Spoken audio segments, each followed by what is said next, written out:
Get free online support, coaching, watch videos, and much, much more at www.bnbhostsupport.com. That's www.bnbhostsupport.com. Penny, Mark Smith, how are you? Penny, Mark Smith, how are you? It is, Thursday morning, 9:30. Look, I'm sorry I didn't see that message come through. It was a public holiday, and honestly, I was taking some time off with my children, and I'm very sorry to take so long getting back to you. Look, you asked a very general question, and there's like literally millions of articles that about being a good host, and I feel inadequate to compete with all of that. But I've sent you a link to some resources that Airbnb have called The Complete Guide to Hosting. And I think if you follow everything that's in there and you read it, you'll become a better host for sure. I also just going to go through your listing, and I'll just give you some tips. If you want to speed this up, over in that corner somewhere is something you can speed it up to 1.5 times. I tend to talk a little bit slowly. So, okay, well, the photos themselves are actually very nice. I mean, I think this is a nice photo, and the idea of having open space there nearby your property, like that's very good. Perhaps in winter, well, I'm guessing, where does the sun come from? It must be coming from that direction. So, or is it coming from, oh yeah, okay, there's a shadow. So it must be coming from here. So I'm guessing it's facing either north or west or something. So I've maybe comment about sunlight and warmth, and you can actually give this to ChatGPT and ask it to reword this. You've got 500 words. That's a typing mistake there. I would get rid of the typing mistake. That's just a personal thing. But I think you've got 500 characters. So you can ask ChatGPT to rewrite this to appeal to a high-end traveler. And you'll be amazed. It writes very good things. I like how you've actually gone to some trouble to style this, so that's, I think, very good. I can see that. I can actually see how you've gone to effort to style. The lighting and everything in here is actually very, very nice. So actually, maybe that is east facing. It's hard to tell from the light, but so you've got a barbecue there. That looks fantastic. I would even consider opening the barbecue and literally taking a photo of the barbecue. You'd be amazed at what Airbnb, they have this algorithm, and it looks into your photos and sees a picture of a pool, and then it categorizes. Now, you haven't got a pool, but or maybe your complex does have a pool. If it does, take a photo, and it will actually, it picks up from the photos what's in the images, and then it categorizes your property based on what's in the photos as well as in the reviews. So if Mary comes and stays and said, we love swimming in the pool and blah blah blah, bang, that's like a source of verification. And so the photos never lie. Well, maybe, but the guest reviews almost never lie. So you've got to get some reviews, and I would take more photos. 5 is nowhere near enough. You probably could take 25. And you could maybe take some arty photos of these table settings, looking out this way. And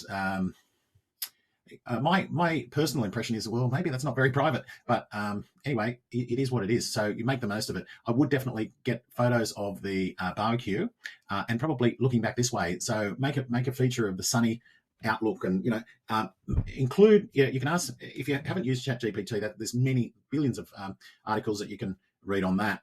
Now, you've obviously gone to a lot of trouble to style this as well. No bedside tables. To me, this room does not look too small. It looks like you'd be able to, but maybe there's a reason. Maybe there's a door over here and you figured out you can't have bedsides.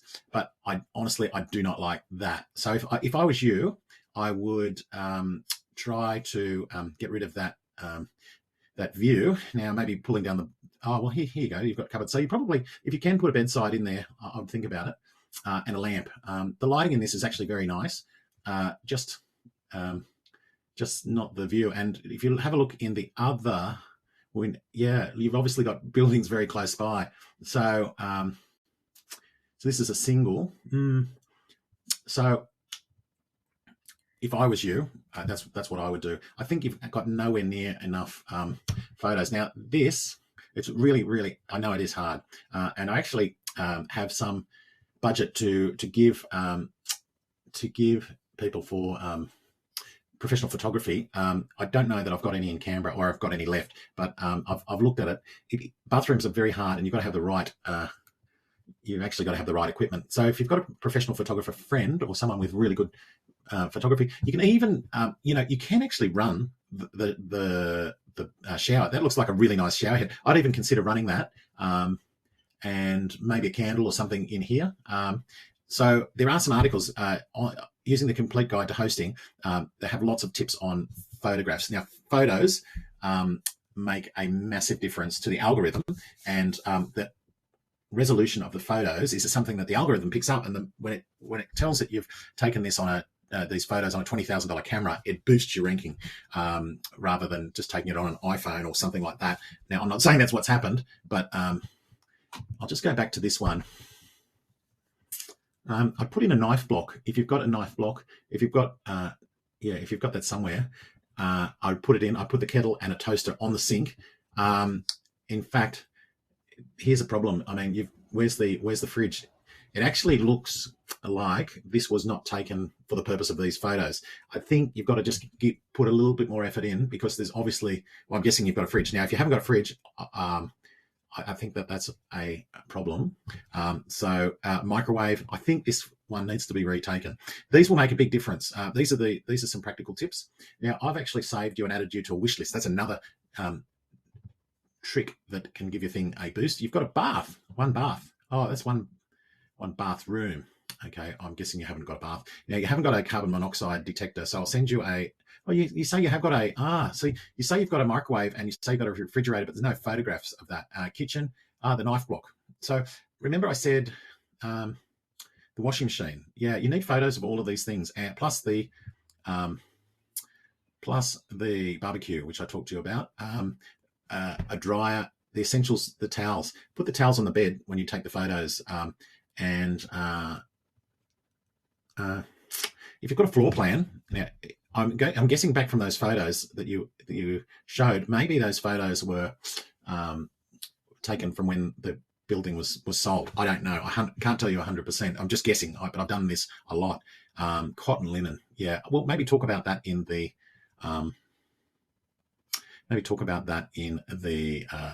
500 words you're allowed.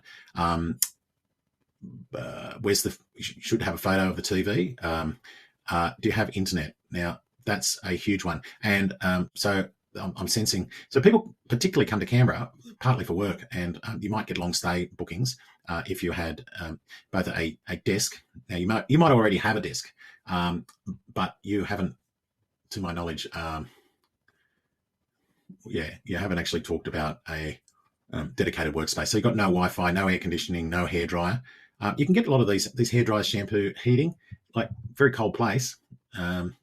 I can understand you're probably not wanting to have a huge bill, but you're competing against places that will provide heating. So you're kind of up against it in the middle of winter if you don't offer that. Coffee, again, have you got an espresso machine? Put it on the bench top, and toaster. I said we haven't got wine glasses. Where are they? We need photos. Hot water kettle. Freezer, mini fridge. Again, I can't see it in the photo. So you've got to make this all consistent.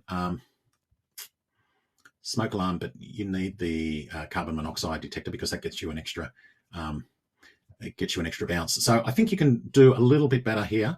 No reviews yet, so you will actually do better once you have reviews. And so you've got to get the first review. That's the trick. Clear dates. So it doesn't look like there's any minimum. Yeah, I wouldn't do that. I wouldn't have a one night minimum, because you might actually get one night stays and it's a lot of work. So I find that interesting. You've got something on that night, so maybe you come and stay. Maybe you come and stay at the premises. For some reason, it thinks that the 18th is available, so not available. So if I was you, I'd be looking at the very least a 2-night minimum. At the very least, personally, I don't take anything less than a 3-night minimum. But again, have you got like one night stays? Yes, they kind of ruin your whole calendar, because let's say there's someone that wants a 30-night stay, that one night stuffs it up. So I avoid 1 nights and 2 nights. I make them so expensive. If you want to have them, then make them so expensive that no one would ever book them. So at least you show up on the searches when someone's searching a particular map area, but you want to avoid getting them, so that, make it $500 for 1 night and maybe $500 for 2 nights, if you know what I'm saying. You can give a length of stay discount. So that's what I would certainly look at to incentivize people to stay longer. In Canberra, the average length of stay, I don't know what it would be exactly, but I'd be stunned if the average length of stay was 1 night. my guess is that there's a mixture of some people would come for a weekend. There'd probably be a lot, but also there'd be lots of people that come for like a month, and so that would bump the average up, and you're missing out on those by accepting one night bookings. So that's a mistake, and that you don't know about, and we just have to tell you. Now, there's nothing in here a great deal about you other than you live in Curtin. Okay, well, that's really nice, but we don't know who you are. So you're a public servant. The main idea is to be a person, so that as a person, people can relate to. One of the things about COVID is that there was lots and lots of isolation, and people travel so that they can have contact with people. So you live in Curtin. This property is in Mawson. I would put a little bit about yourself. Check in after 3 p.m. I would say check out before 10. It just gives you a little bit of extra time. See how. So this is a turn off. No carbon monoxide. Maximum 4 guests. I thought I saw a single bed I thought the bed was a single bed in the second bedroom, so I'm not sure where that is, and there's no information about the bedding. Yeah, I thought this was a single, so I don't know how you get 4 people. So maybe you've got a sofa. So there's things that you can do in your bookings that show exactly what beds are where. So if you've got a sofa, then you need to tell people about that. Let's just... See, again, you can't take, something's stopping a 30-night booking. There's no incentive to stay longer, 4 nights as opposed to 1 night. It's all a flat rate. So that's what I think. You've got the special offer. I would absolutely make the most of that. Now, I don't know what is this a work trip? Book this for someone else. Enter coupon. Meet the host. Let the host know why you're traveling. Free cancellation before the 23rd. Okay, so that's fairly flexible. All right. Look, so there's a few little tips. I think you can improve your listing, and that will improve your chances of getting bookings. When you go to something called Airbnb Today, just reluctant to go to a different screen, but when you go to something called Airbnb Today, it should have today, and it'll have your inbox, and it will give you tips on what more information it wants. If you've got, it will ask for children. So does your property have? Is it child friendly? Is it has it got any accessibility? Is there any steps? Go through and answer every single one of those, and then when you do that, it'll send you more questions, and then more questions, and more questions, and the more you answer the questions, the sharper it can match. The algorithm can match your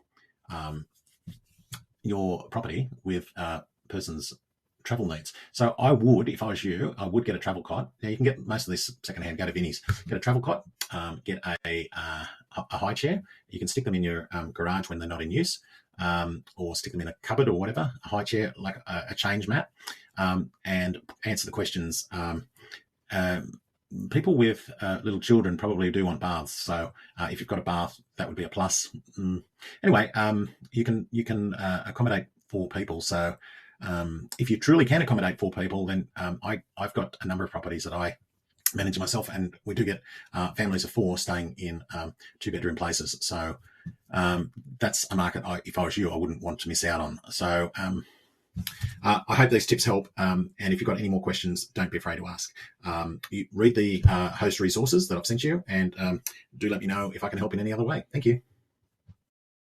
Get free online support, coaching, watch videos, and much, much more at www.bnbhostsupport.com. That's www.bnbhostsupport.com.